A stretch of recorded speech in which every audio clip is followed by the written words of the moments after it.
Hello, everybody. We are on day 2 of our special 7-day interspecies communication practice challenge. And this is a challenge that is featuring experts from all around the world, every one of the continents on Earth. And it's meant to open up you to different ideas and see the connectedness in life, because we are celebrating the first ever World Interspecies Communication Month, all October, and we're hoping to establish it this year and keep it going every year after. And it's just meant to deepen our relationship with the world around us and go way beyond just talking with your own animals or the animals in your life. It's much more wider in scope than that. And when you start listening to the experts talk about this topic, you realize that they are saying much more than just we're talking to an animal or a tree or the ocean or whatever.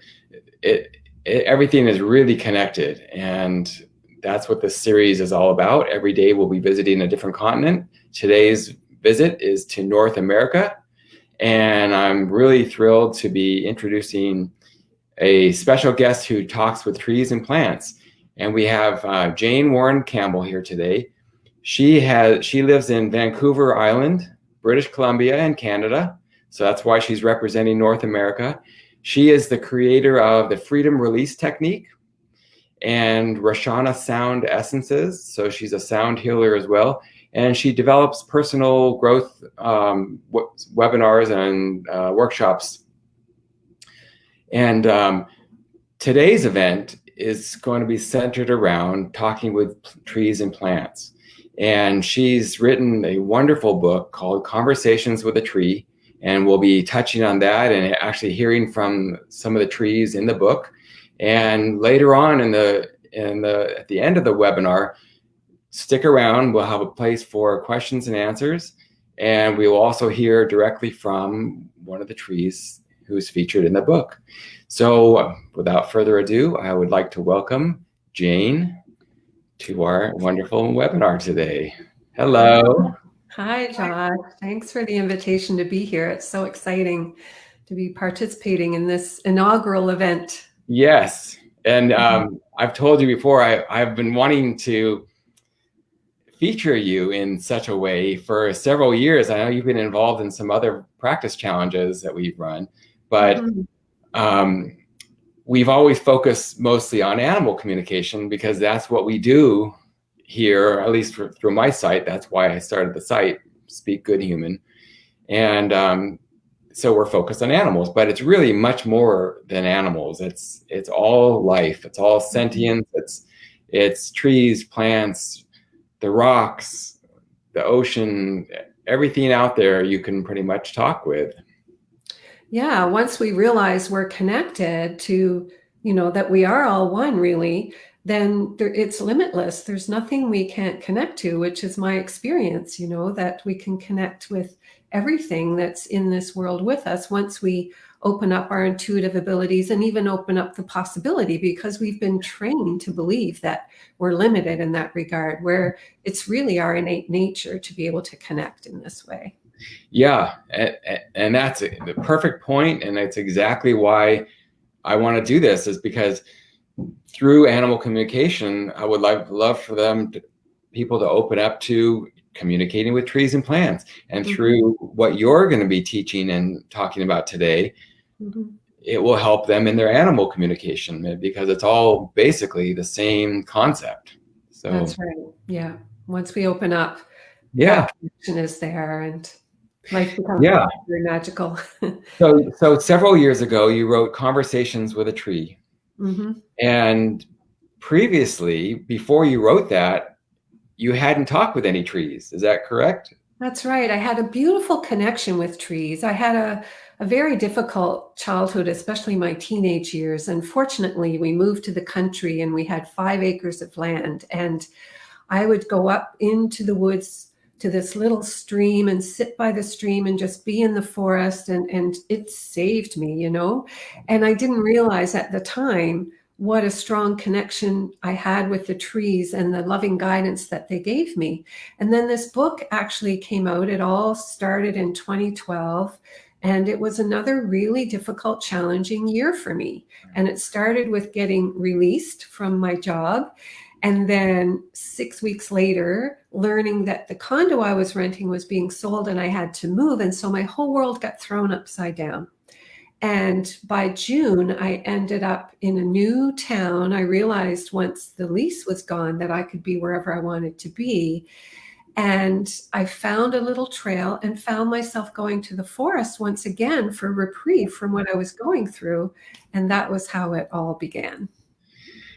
And did you just, I mean, I've been to the forest many times. I'm sure everybody else has too, but not everybody just realize, I mean, maybe the trees are talking to us anyway, and we just aren't hearing it.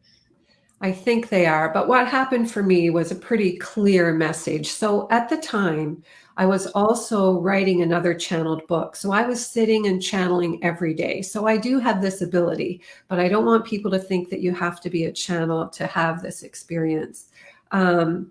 So there was a little pond at the end of this trail that I used to go to, and you would cross a little bridge by the pond, and then the trail divided on each side of this hemlock tree that was sitting in the middle. And the hemlock tree was on a bit of a hill, so some of her roots were exposed. And one day I was just sitting there on one of her roots, just taking in the scenery behind me. It was a beautiful, warm, sunny day.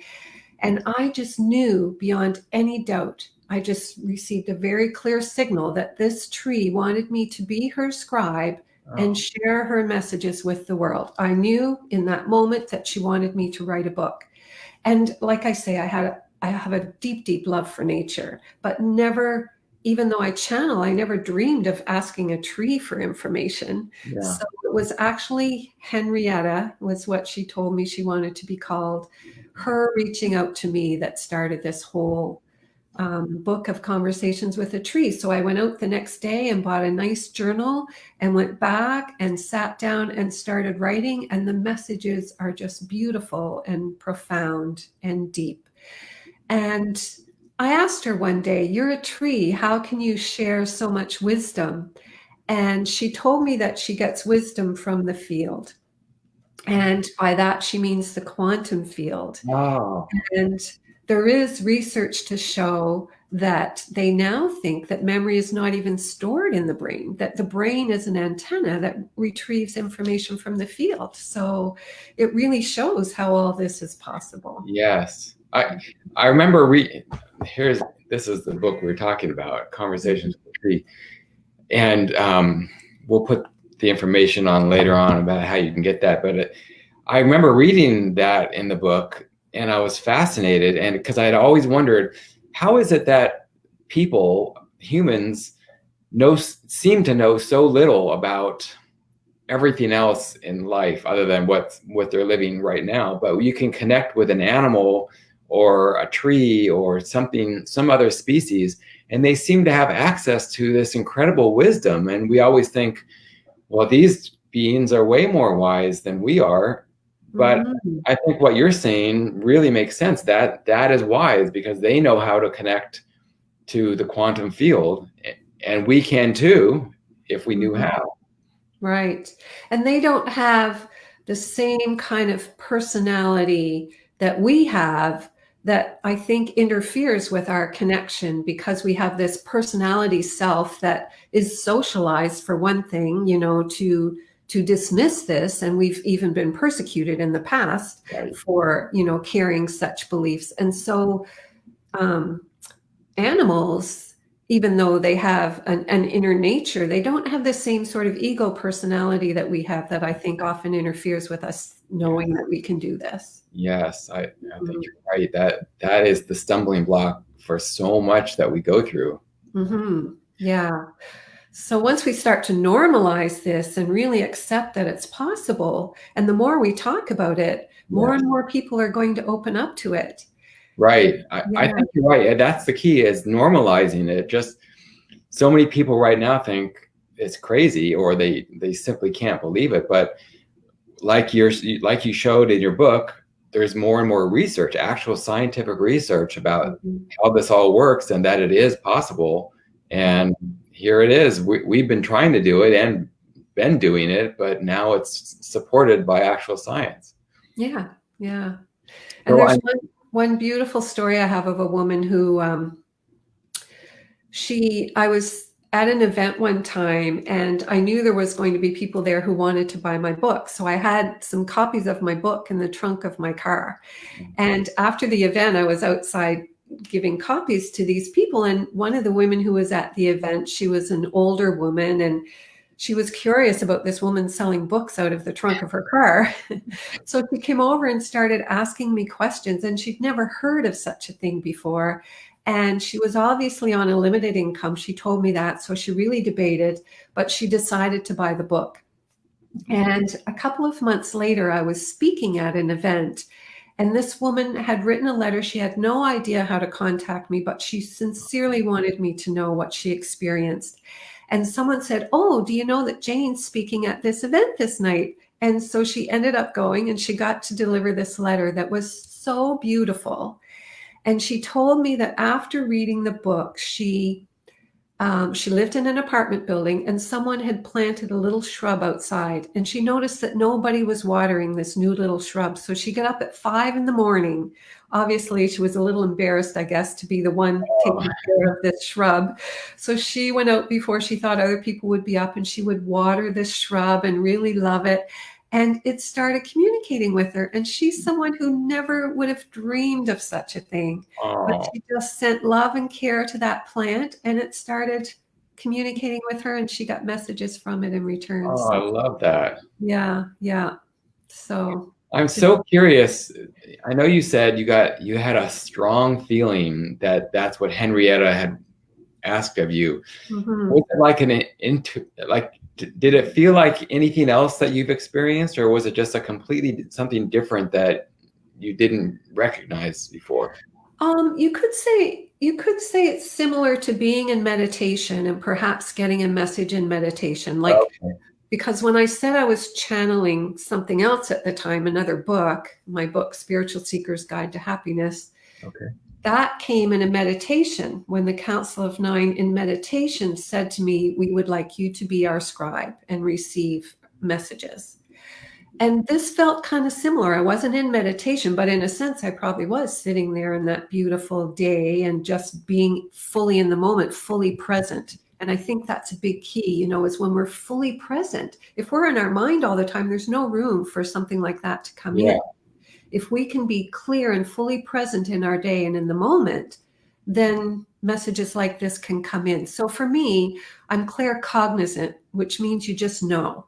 And Okay. so for me, it just kind of drops in, and I've been with it long enough to distinguish whether this is just coming from my personality mind or if it's coming from something Um, else. Yeah. yeah, because I would think that would be key, is to tell what is real or what's kind of your mind just kind of thinking. Yes. Yeah. And I think for people who are claircognizant, it's really the hardest to know that, because Yeah. if you're clairaudient, it's like you're hearing something different. So you know. Yes. Or if you see it, it's visual. So you know it's something different. But when you Yeah. just know it, it does take time to really make Yeah, it and I clear. think that's where I lean, is the claircognizance. I Yeah. have it's so subtle for me. It just feels Yeah. like it's me, and That's how do it. I know? But That's it. It took I, me 15 years at least. The very first time I tried channeling, I got such a clear message. It was greetings from the great central sun, which I didn't even know what that was. It took me 15 years to really be sure that what I was bringing through was not just me. And it oh, finally came from asking other people to send me questions, and I channeled the answers and sent them back and got so much positive feedback that I finally was able to say, okay, this is not just me, this is something else. So yeah, I offer that out for people who are claircognizant, to share it with your friends and get feedback. That okay. really helps you know that it's something Yeah, more than yeah. just personality. Like we do with like on my site, the animal communication, I always encourage people, don't just practice with the animals and talk with them. Send in your conversation to the animals people, because then you get feedback, and that is finally real that way. Otherwise, your mind is going to go crazy and say, oh, you got it wrong, or exactly. Yeah. Mm. Interesting. So did you have, you said you had a message or something you wanted to read from the book? Is that I thought it would be nice to share a message from Henrietta. So in the book, it was Henrietta who started this whole thing. And then in time, I met another tree that really called out to me. So the book is mostly Henrietta, and then some messages from the other tree, George, he likes to call himself. But this is a message from Henrietta that I thought would appeal to your listeners.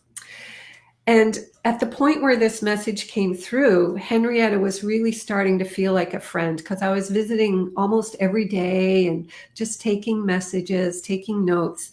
And so I approached her like I would any other friend that day. I approached and said, "How are you, Henrietta?"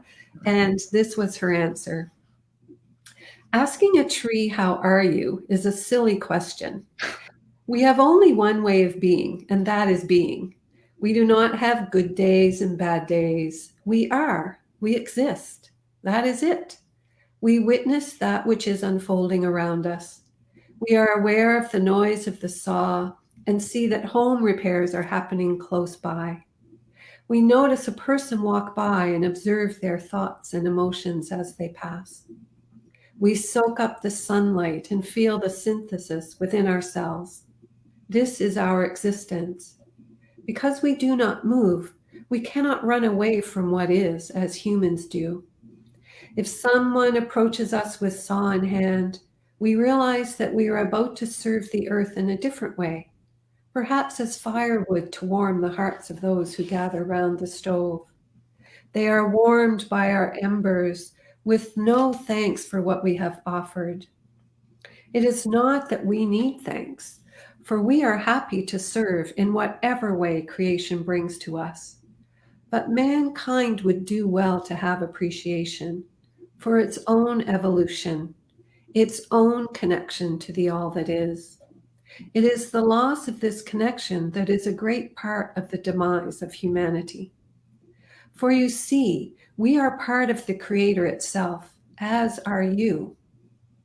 We are part of the natural world that holds the core essence of the Creator's force of God, or all that is. By connecting with us, you are connecting with the origins of your soul. And so, as humans consume that which is derived from the natural world, it would serve them well to consider their good fortune in having this natural product to consume. Humanity, in its evolution away from the light, has allowed itself to become very disconnected from the essence of nature. In its place is a yearning, but no true understanding of what one is yearning for. The quest for connection has led to addictions. The empty soul seeks pleasure through lust, alcohol, drugs, TV. The list goes on. And it goes on because soul satisfaction does not come from these things. The deep yearning is for your true nature, your nature as humans connected to the divine. There is more divinity in a tree than in most humans you see walking about, searching with empty eyes. We are here to serve you. It is our greatest pleasure to support you in whatever way we can. Thankfully for us, the trees, we have our connection to Mother Earth. She sustains us as we do her. She appreciates what we offer to her carefully planned ecosystems. She is the great mother, always looking to improve and grow spiritually so that she can lead her children to ever greater heights. And so as we reach into the heavens, we are also deeply anchored into the earth.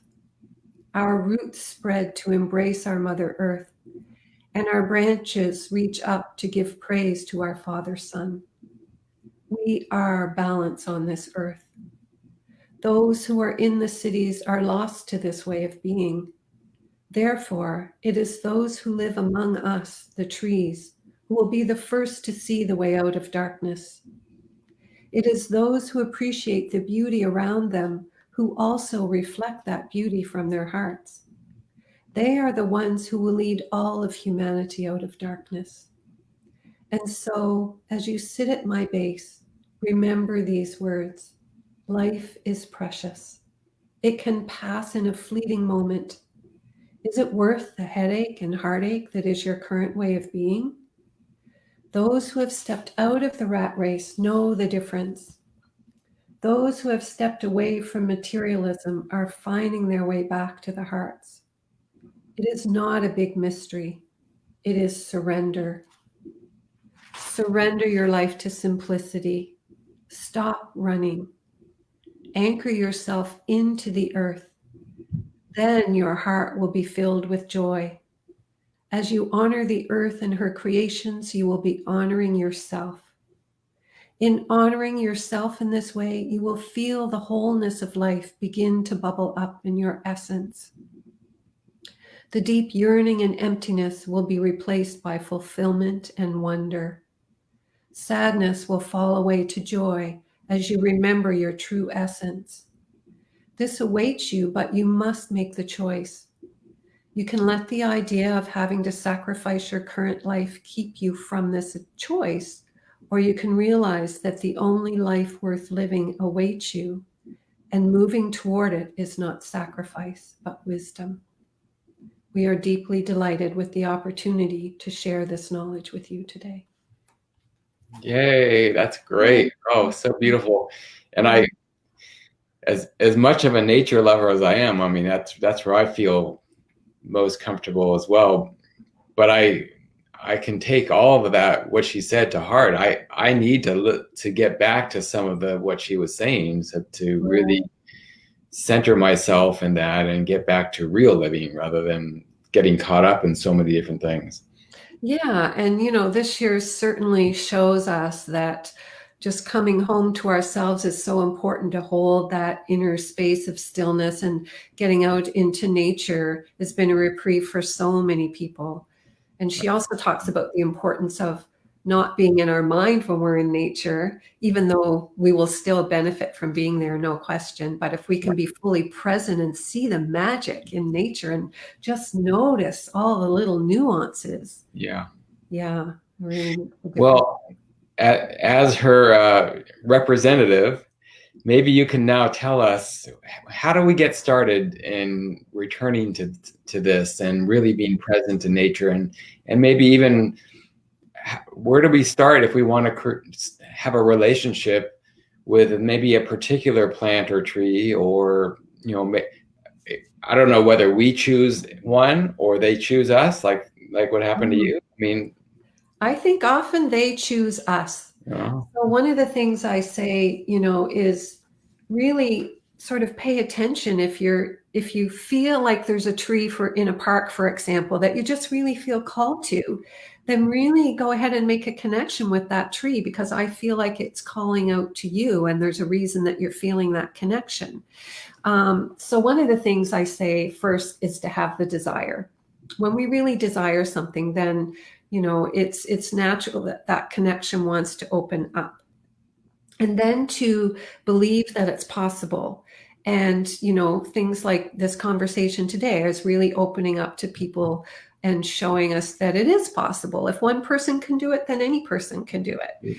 And so many people yearn for it, but they're not really sure that they could do it, or they think it may only be for other people who are more intuitive than they are. But I've taken groups of people in and done connection. And I asked my daughter one time to bring some of her friends along, and her roommate came along who was really resistant. She was only there because everybody else was going. And in this process, she received a message that was so intimate and personal that she decided not to share it with the group. Oh, wow. It shows that this is open to everyone. So just believe it's possible. And yes, if you feel called to a particular one, then go for it. Or if you're in the forest or in a park and you really want to start this connection, just pick one that really appeals to you. Just kind of tune in. And so when you approach a tree, just send your thoughts to that tree, project your thoughts to that tree as you're going, and visit often so that you're really developing a connection. Even if you don't feel anything in the beginning, just go and visit often and just let your imagination go, because in reality, our imagination is almost more real than what we see in our outside experience, Yeah. because we are, and there's science in the book that talks about this too, we are creating our reality from our mind. Our pineal gland is almost creating the reality, projecting it out, then we see it and bring it in. Okay. So that to say that your imagination is very real. So just if you don't feel any connection, just get light and playful and really let your imagination go. Talk to it like you would a friend. And also visit with respect, like give reverence to this tree and really talk to the tree like you would a friend. I remember one day I was in the forest and I was leaving Henrietta, and I came across this young maple tree, and I just looked at it and I said, "Oh, look at you. You're growing so tall and straight and strong." And I got this deep sense that it was thrilled that I had acknowledged it. It was like an adolescent and needed and enjoyed that, maybe didn't need it, but enjoyed that acknowledgement of what it was. So just do that and be light and Yeah. playful. So, And but at that point, from that maple, you didn't hear anything. You just felt that it was proud, or yeah, it was a feeling that I got. so that's another thing to be aware of, because I know a lot of times when we're learning, we think we're supposed to be hearing something. If we don't hear it, then it didn't happen and we failed. So Thanks for pointing that out, Josh, because that's very true, because really I don't hear. So I describe it now as hearing because I've been doing this for so long that it almost feels like hearing, but it really is just a knowing or a feeling.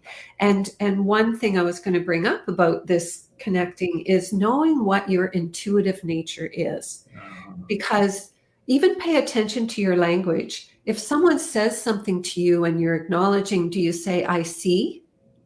Or do you say, "Oh yeah, I hear you"? oh, Or do you say, "I understand"? oh, Even our language can help us understand. Are we clairvoyant, clairaudient, clairsentient? Do you say, "I feel like something's wrong"?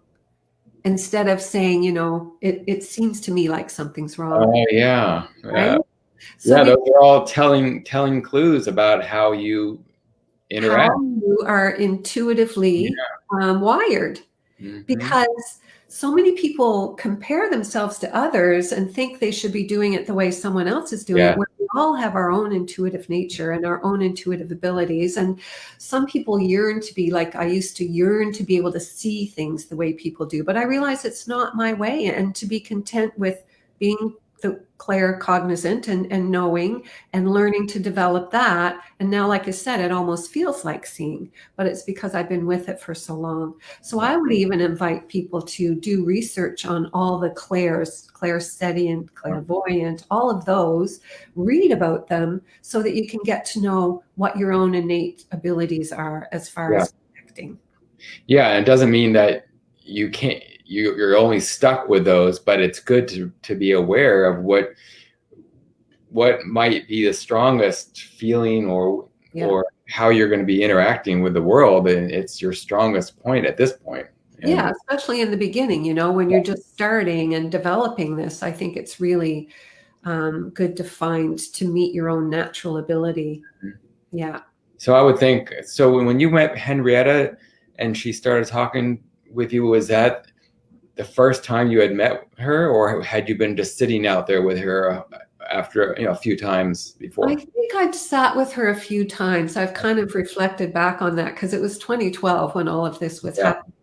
But I think I had sat there a few times and just enjoyed, because it's right by the pond where the little brook runs out of the pond, and just a nice place to be. And there was a grove of hemlock trees there as well, which is not really common in Nova Scotia where I lived at the time, Oh, to find a grove of hemlock trees. And she's a hemlock.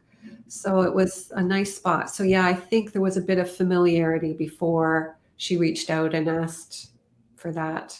Yeah. Interesting. Wow. Mm-hmm. Yeah, that's quite a request.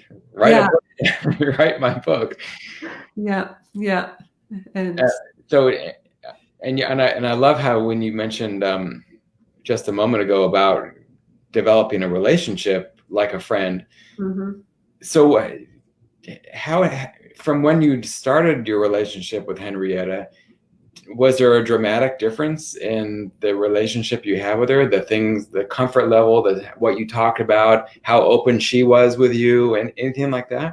Yeah. Well, what really started to happen was it still touches me that I started to feel a deep, deep love from her. Mm-hmm. And one day I had been sitting with her and I turned to walk away, and I was just in gratitude for being there and receiving the messages. And in the back, our chakras, we receive from the back and give from the front. And into the back of my heart came so much love that I was moved to tears, just like I almost am now. Feeling that deep love, it's the same that I feel when I channel the higher beings of light. It's such pure, unconditional love. We seldom experience it in our human interactions. And this started to happen more and more. I remember one time there was quite a little walk getting to the part of the trail where Henrietta was. And I was with my daughter one day after I had a strong connection with Henrietta, and I decided to take my daughter to meet Henrietta. And at one point, I was projecting ahead to Henrietta as we were walking on the trail, and she immediately sent this love again. I was holding back tears again. I couldn't tell Caitlin right away what I was feeling because I was feeling this deep love from Henrietta again. And in my mind, she was saying, "Oh, I see you're bringing your offspring to meet me," not a word that I ever would have used. And so she was delighted that I was bringing my daughter to meet her. So the connection, just know the more you do it, the connection really built to be this beautiful, deep connection and deep, deep heart feeling. Yeah. That makes me want to go out right now and start. Yeah. Yeah. It's really beautiful. And, I also want to share on one of these events that I did where I took people to the forest. I call them earth walks. One fellow said the message that he got from the trees is we don't have to go trying to receive a message. Like we are receiving so much just by being in the forest. And so don't think that you have to go with this purpose. If this is something you deeply want, of course, play with it and do what you can to develop it. But also know that just being among the trees, you're getting a love bath. And I'll just share quickly another little story. So that year of 2012, as we all know, was a big year. And on December 21st was the end of the Mayan calendar. And some people were afraid it was the end of the world. People didn't know what that meant, that the Mayan calendar was ending. And it was December 18th. And I was feeling so out of sorts. I just couldn't get my head settled down. And so I went out for a walk down on the dike near where I lived and didn't feel better. So I decided to go into the forest. And the moment I entered the trail, I felt better. And this trail, like you can hardly even see the path in because it's completely wooded, even though it's in a little town. So once you enter, you're in the woods. So by the time I got to Henrietta, I was just asking in my mind, gee, I wonder why I feel so much better now. And Henrietta answered my question without me even asking. And what she said was, the trees don't hold fear.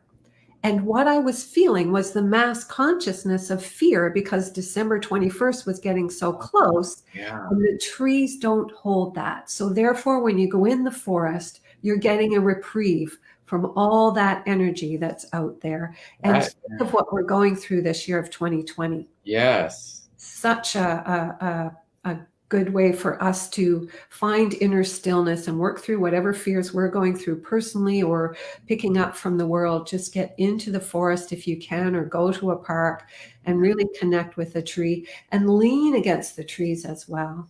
Yeah. Yeah. So nothing's off limits. They love all the interaction.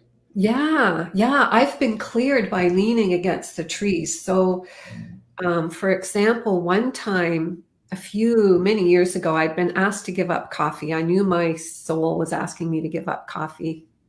And there was an elm tree near where I lived, and I decided to lean my back, and I put my head against the tree as well, lean against this tree, and my heart started racing so fast. I had to use the kind of breath you do when you're giving birth, literally, like it was so intense. Wow. And I said, what the heck is going on? And this tree said to me, how many days has it been since you have not had a cup of coffee? The tree was clearing that from me. So, this is not that everybody has to give up coffee, but for me at that time, it was important. And the same thing happened one time. I was staying near a place where there was a power line very close to the house. And when I asked what was going on, because again, there was a lot of breathing and my heart was racing, and they said they were clearing the energy from the power lines that I was living near. So another way for people to connect is to lean against the tree and just tune into your own body and see how you feel. See if you notice anything happening there, because the trees will clear our field and clear our energy. They're very good at doing that. Probably a good idea to first notice your own body before you touch the tree, so that you have a reference and you can see that it actually did something. Yeah, that's right. Oh, interesting. How you're feeling. Yeah, that explains why I'm drawn to going out to the forest, and I always say away from people, because there's a difference. It feels different, and it feels much better to me. Right. And for people who are sensitive souls, which I'm sure most of the people who are listening to this are sensitive souls and have that connection with, all life, then we're picking up on all of that energy that's out there as well. So, it's nice to know a very simple way of clearing ourselves. And the trees are so happy. They've told me they love to serve humanity. Actually, they've given me a sense that, there was a time eons ago where that connection between trees and human was so deeply respectful that humans really knew what they got from trees, and trees understood what they got from humans, because they've told me that our energy also supports them, that there's something about the energetic nature of humanity, of humans, that also supports the trees. And of course, we know that carbon dioxide exchange, that is just a beautiful exchange. That what we expel, they use, and vice versa. Yeah. And you just answered one of my questions: is what would we have to give to the tree? We always think we're taking from nature. Right. Nature doesn't care about us. They just want, they want their own world, peace, natural. But what do we give? What could we possibly give?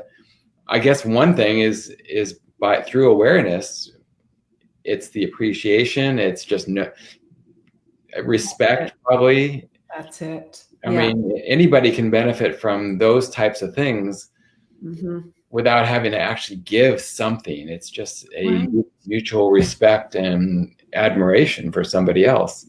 That's right. Yeah. When we respect nature and the trees, there is such a deep honoring in that. It's like coming home. And really, it's coming back home to ourselves. Like Henrietta said in that passage, we have lost our connection to nature. And just look around the world and how we're so, focused on our technology. It's really pulling us away from ourselves and our own innate nature. And as a channel, I also know that the guidance now is like, get in touch with your own technology, which is your intuitive nature. That's your natural technology, which can far surpass what we use outside of us. And so it's almost like we're being pulled outside of ourselves and getting lost. And being in nature is bringing us back. Yes. And there's some other research in the book about the benefits of being in nature, and even kids with ADHD can receive the same benefit of being in nature that they do on being in Ritalin. But they also found that people come back to being more generous, more kind, wanting to share more. All of that comes from being in nature for a while. They've done studies with children who find they're more congenial, more willing to share, more willing to bring everybody together than when they're not in that environment. Yeah. Oh, it's so fascinating. Yeah, that's why I love that you added a lot of that to your book. Mm-hmm. It's not just stories and your experience with the trees. It's here's why it's working. Here's why I had this experience. Here's how other people can as well. That's right. Yeah. And, information about what plants actually know and how sensitive they are. Yes. It started with Cleve Baxter, who was a polygraph expert with the CIA. Other people may know this story at this point, but he started hooking up his polygraph machine to a plant and realized that the plant was reading his mind. The plant would start reacting when he was just having a thought. He had the thought to burn the plant just to see what the response would be, and it went off the charts. Oh, wow. So, yeah, it's really, science has shown that plants actually know what we're thinking. Oh, yeah. It's amazing. The more we know about this, it just opens up worlds for us all. That's right. That's right. Yeah. Did I interrupt any? I know you were giving us some tips and connecting. Did I interrupt you?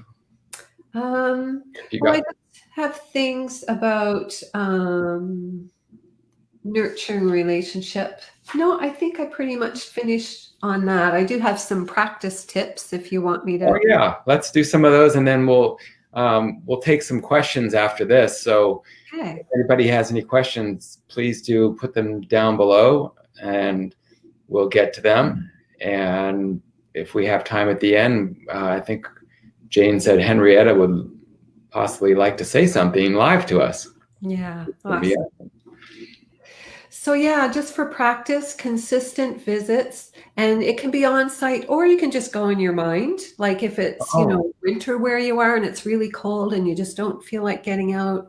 Once you've established this connection, you can just go in your mind and project. And just, again, if it's new to you, just let your imagination pretend that it's happening. I even say to people, in my channeling course, I said, just start talking. Even if you feel like you're just making it up, just start talking. So it would be the same if you're connecting through distance with this tree or plant that you have, or you can start practicing with plants in your house. So you always have that connection there. Yes. So just be consistent. Believe that you can, just like that woman who connected with the shrub. It just happened. Don't try too hard because sometimes that interferes. Just be light and playful with it. And ask the tree or the plant what it wants you to know. I think it's a great idea to get a journal. You might only get one word. You might get a feeling if that's your nature. You might get one color. Don't limit. Don't let your mind kick in and say, oh no, that can't be right. Just go with whatever you get in the beginning and just make note of it. And then you can go back and just see how it develops over time.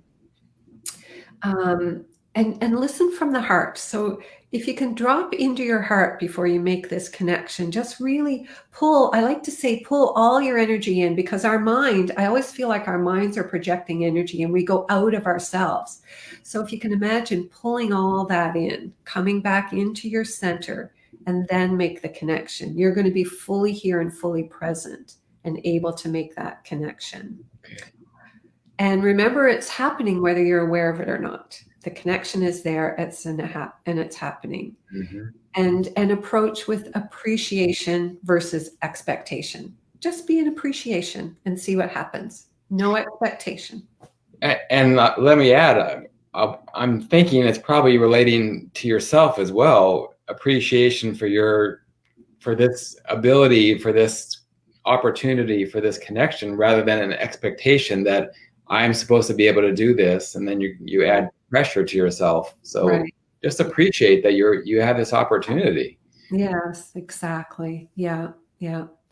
I've always had, like I said, this deep connection to nature. I mean, nothing fills my heart more than seeing a ladybug, on my hand or something.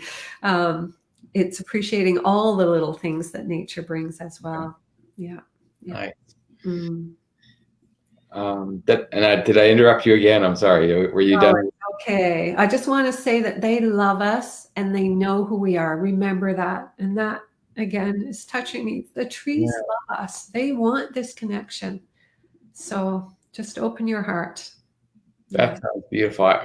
It really makes me want to just go out there right now and just start communing. Yeah, yeah, yeah. It's beautiful. Yeah. Should we take some questions? Sure, I'd love to. Okay. So Anne Marie has said, do they have emotions like humans, and can they feel pain? That's a great question, Anne Marie. And Henrietta actually told me one time that trees accept what is.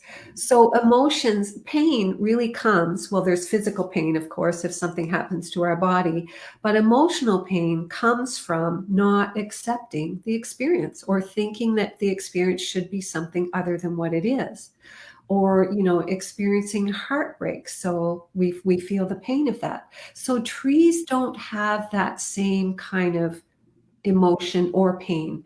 She said to me, if we get cut down, we accept that that's the way it is.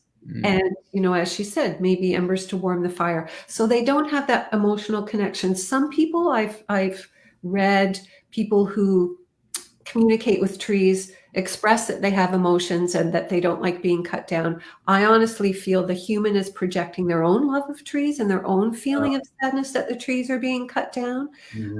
That's just my thought, because Henrietta clearly said, and actually it was incredible. George, the other tree, said to me one time, and this is going deep into quantum physics. This really blew me away when he said this. I realize I am not tree. I am particles come together to represent tree so that humans can have the experience of tree. Oh. That's deep. Like, this tree knows that it's just here representing this tree so that we can have the experience of being here in the earth with trees. So when you have that deep awareness, there's no emotion that, oh, I'm being cut down. These bad humans are cutting me down. Okay. I feel sad when trees get cut down, but the trees have a different experience. So is there anything that they do that they just don't want, or do they have preferences, or is it just what is? They're living beings like we are. So of course, they need water and light and all of this to sustain them, but there's not the kind of connection to it that we have if it's not there. They would die. And they've even said when they die, you know what it's like naturally in a forest. When a tree dies, it falls to the ground. We can see pictures of, they call them mother trees then, and seedlings land on top, and they all start to grow off this tree that as it's decaying, it's nourishing others' trees. Yeah. So they realize that there is no death in the way that we think of death. Death is just another form of birth, really, into a different reality. And they have a deeper awareness of that than we do, it seems to me. Yeah. Much healthier, more clarity about what's going on here. Right. Yeah. Donald says, are you able to connect with trees over a long distance, for instance, with Henrietta in Nova Scotia while you were in British Columbia? Yeah, thanks for that question, Donald. And it's interesting because Josh asked me if I might be able to connect with Henrietta. So this morning before we connected, I did, and she was right there ready to be present and offer a message if we have time for that. So the answer is yes. Once you make that connection, you can keep this connection wherever. And again, science has proven this. When they take electrons from someone's saliva and they take part of that saliva to the other side of the world and they do something to that saliva, both electrons respond in the same moment. So this is proving again our connection. Okay. Yeah. Let's see if there's any other questions here. Just a comment from Linda. She's read similar for animals used as food, that they realize it's a circle of life.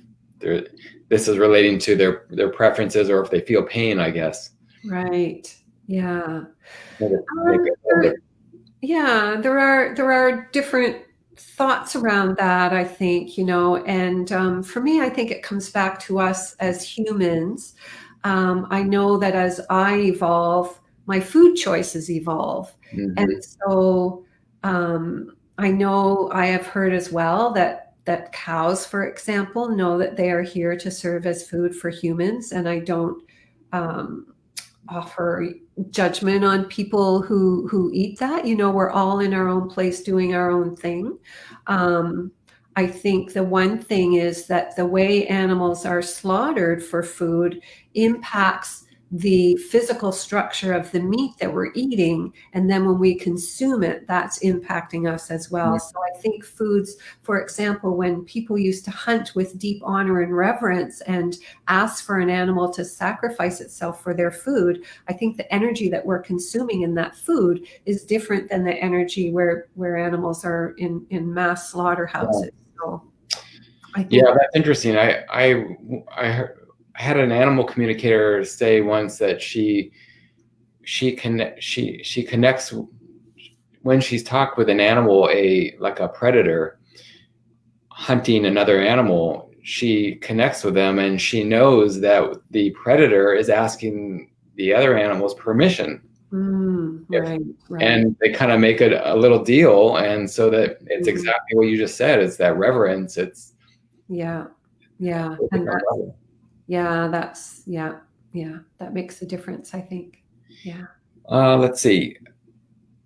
If anybody else has any more questions, this is the time. I think there are a couple people who would love for you to speak.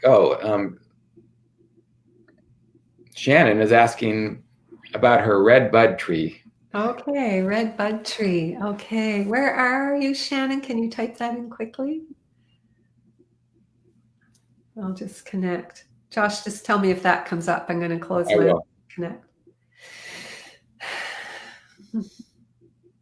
Okay, I have a connection here, and it's saying that it's just delighted with your presence and to be where it is and with your love of the tree. And it's got a very joyful, light, playful nature, almost like it's just here to be happy, to put on a beautiful display, to make the humans around it happy.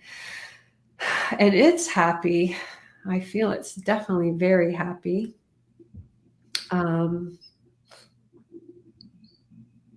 It's here to serve. Yeah. I hope that resonates with you, Shannon. Yeah, beautiful, delightful nature in that tree. In Florida, but you didn't even need that information. Okay. Thank you so much. Mm-hmm. Anybody else before we hear from Henrietta?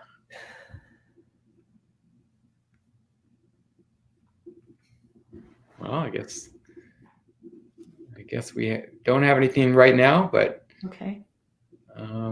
If anybody would like to learn more about Jane and her work, this is her website, and you can find her book there, as well as lots of other things. I know you have lots of YouTube videos and meditations, and some really great resources to help people really expand in so many different ways. And I think you mentioned something to me earlier about some workshops that you have coming up that sounded really interesting. Do you want to quickly tell me about what that is again? Yeah, so on the main page of my website, you'll see Pathways to Ascension, and I've just revised it. So it's an online Zoom call. I only take 10 people on the call so that everybody can have a personal experience in those 2 hours. And I do it every Wednesday at 5 o'clock Pacific time. And so I have a theme for each week. And the fourth week of every month is going to be nature communication. So I'm going to just teach some tools about nature communication and share some information about it. And then I'll actually connect with trees and plants that people bring into the experience. And we'll also do guided meditation so people can just get used to making that connection themselves. So that's available on the homepage of my website. If you want to register for that, they're starting in November. So the fourth week of November will be the Nature Communication Pathways call. Okay. Thank you so much. That sounds really interesting. Yeah. It's like a couple people were asking about your book, and we covered that. Head over to her website, and I think it's actually on Amazon, isn't it? Yeah. The book, it'll lead you to the Amazon page. And I just want to say There is an old version of the book that's available as Oh, the Kindle. Kindle. Ebook, yeah. But the new book is much revised and much more interesting. The old one really just had the messages, but not my stories. So I feel that the newer version is the one to choose because it's a fuller story and also new research in it as well. Okay. Yeah, and this is the one. This is how it looks again. Yeah. The new book. There are a couple other people who would love to hear messages from their trees. I don't know how much time we have. If you want to, I can go a bit longer. Or do you want to honor Henrietta with her message first? Let's honor Henrietta, and then we'll see how much time we have. Okay. Greetings, beautiful souls of Earth who are listening in this moment. Greetings from my place of being in Nova Scotia, Canada, on the shores of the Atlantic Ocean, as this one is now speaking from the shores of the Pacific Ocean. That in itself to tell you that there is no division. All of life exists in this now moment, in this instant, and all of it is connected. This is something that humanity is going to awaken to in time. You are shifting and growing rapidly now, as you know. In the next few decades, the experience of being a human on the earth is going to change in profound ways. However, we want you to know that in that process, there is going to be what looks like a lot of loss. So we say that to you because we know that those who are listening are deeply connected to the earth and to animals, deeply loving hearts, deeply kind and caring. We want you to know that you are going to see many species lost and change. This is part of the transition of what you are going through. Some of this is a natural part of this process of the planetary alignment in the cycle, what the year 2012 was all about, what the Mayans knew about as you come into this 64 or 26,000 year cycle. And some of it is from other factors. However, the best you can do is simply be present with it and watch it with love and compassion. Know that it is a part of this grand transition, and know that you, on the other side of this, are going to come back to a beautiful planet, a beautiful world. By come back, we mean that the earth is going to be restored. It is like a deep, deep cleansing where you feel worse before you get better. You must purge the old before the cleansed self becomes the fullness of your experience. And this is where you are right now. You're in this process of deep purging. And so when so many are feeling sad, please hold the inner knowing that this is all part of a process of transition. And remember that these are particles of life that never become destroyed. They simply change. They become released to become something new. And you will be discovering new species that many will think, oh, isn't it interesting that these new species that have been here all this time are now being found? But we would say that not all of them have been here all this time. As your frequency shifts, which it certainly is, then there will be new species coming, because just like there are children being born who are more intuitive than the children who were born 50 years ago, the same is with all life upon your earth. So all life is changing upon your earth. It is a grand time, and there will be a grand celebration. Please know this. There will be a time when you will know that you've made it through and things are getting lighter and things are getting easier. So hold the course and take yourself into nature to soften if it feels difficult for you. Let the trees take your pain. It is our great honor to do that, and ask the trees for their love and open your heart to receive, because it is our great honor as well to offer that to you. And know, dear ones, that as you send love and compassion and appreciation to nature, you are restoring your planet with that love, and you are restoring humanity with that love. And with that, we leave you with the knowing that there is deep reverence in the forests, in all nature, for humanity. Know this, believe it, and hold it in your heart as you walk among us and receive the love that we so willingly give. That was so beautiful. Thank you so much, Henrietta. Yeah. Jane, for bringing that through. Wow. Mm-hmm. I wasn't expecting such a message. Wow. Yeah. Thanks to Henrietta. It's beautiful. I'll have to transcribe that and put it somewhere. Nice. So more people can experience that. Mm-hmm. And actually, I'm going to put this on the screen. The reason why I'm doing this series this time around is because of World Interspecies Communication Month, which is happening all this October, this month. And forevermore, we are trying to celebrate a full month of interspecies communication every year until the whole world is aware of how this works and pretty much mirrors what Henrietta was saying, is that we all can interact on a much different, more respectful level, and are more aware of, how things work in this world. They're not the way we think they are. They're much deeper, much more interconnected, and I think we may have lost our way a bit, and I think this will help us all find our way back. Anyway, that's what this series of webinars and live streams is about. And I don't know, do you have any more time, Jane, or should we call it? More time if you want to. Okay. Bring a couple more questions forward. Okay. We have Martha here who's wondering about her backyard tree. Okay.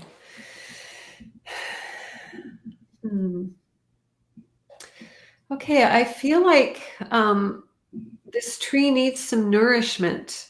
I feel like the soil around the tree is diminished, and the tree could use like some really healthy fertilizer, like even more like manure or something natural that you could, if there's grass around this tree, just sprinkle it on the grass and it will seep into the soil, and it'll be nourished, because I'm getting a strong feeling that this tree really needs some nourishment.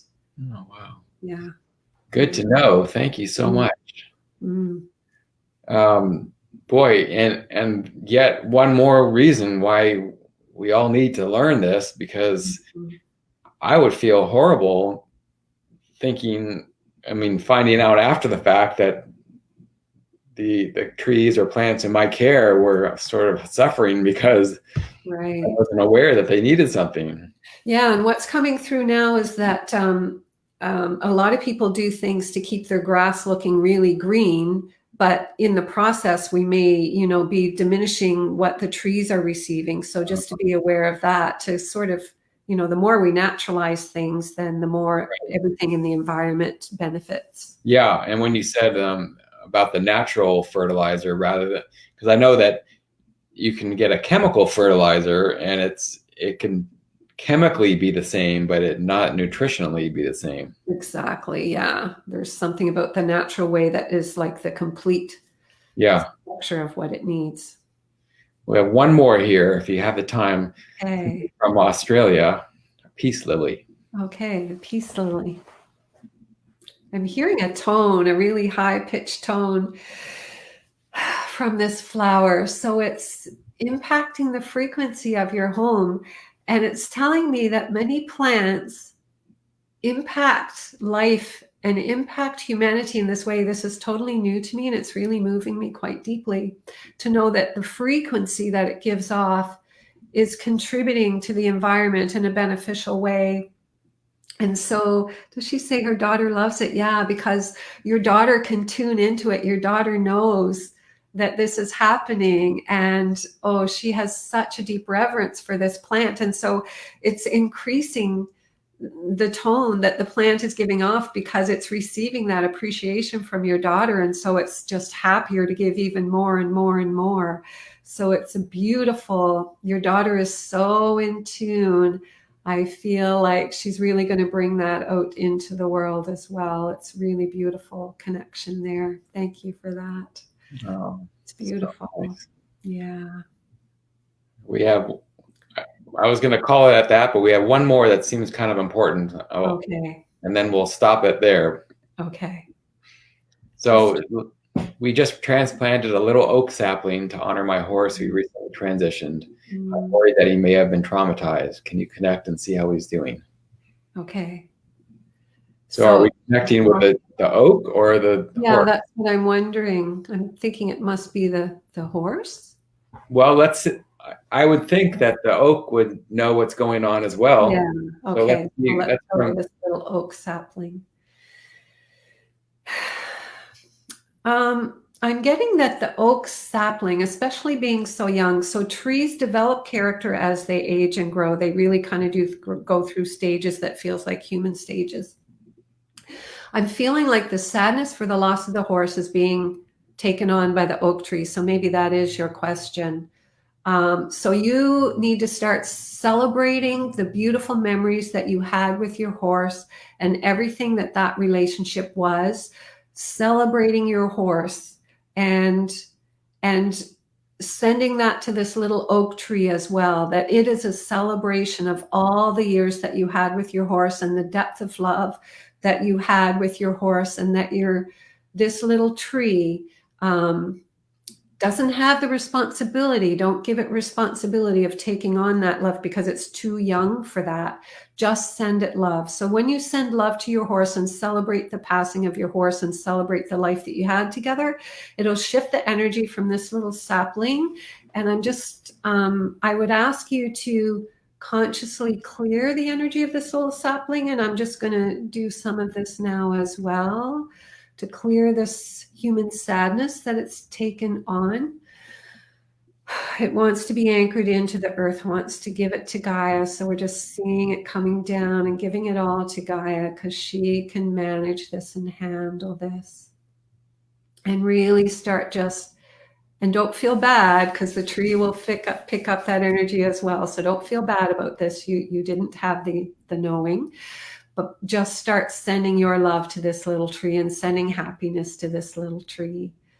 Now, this is kind of funny, but I see you now. When I was a child, we used to have these toys where it was a stick with the head of a horse on it, and you would pretend you're galloping around the yard. I'm aging myself for sure. Yeah. They want you to do something like that around this little oak tree. Just be playful and just celebrate horses and this little oak tree. So just dance around this little oak tree as if you guys are all horses and ponies and have a celebration with this little tree, and it will feel much better. Oh, gosh, that's so great. Yeah. Thank you so much. Well, this has been such a wonderful hour. I really, really appreciate your insights and everything you brought to us, illuminating this whole world that we so need to be more involved in. And I think for me, it's been giving me more inspiration to just get back to that, because I'm already connected to it, but I just feel like I lost my way for a while because of life. But I really need to get back to it. And I hope others out there are feeling the same way and can go develop relationships with their plants and trees and nature around them. So. And thank you, Josh, so much for the invitation to be here and for all the work you're doing to really bring this together and really normalize this and let the world know that we have this connection. And starting this yearly event is huge. And I know it's a lot of work, and I really appreciate that you're doing this for all of us. Yes, you're welcome. I look forward to, well, what did Henrietta say, 30 years? Yeah. Someday it'll look good to us. That's right. That's right. Yeah. Yeah. So everybody out there, this is a practice challenge. So get out there today and start practicing with a tree or a plant, sitting with it, meditating, developing a relationship with someone, and check back with us. Let us know how you're doing. Okay. Have a good day, everybody. Thank you again, Jane. You're welcome. Bye-bye. Bye.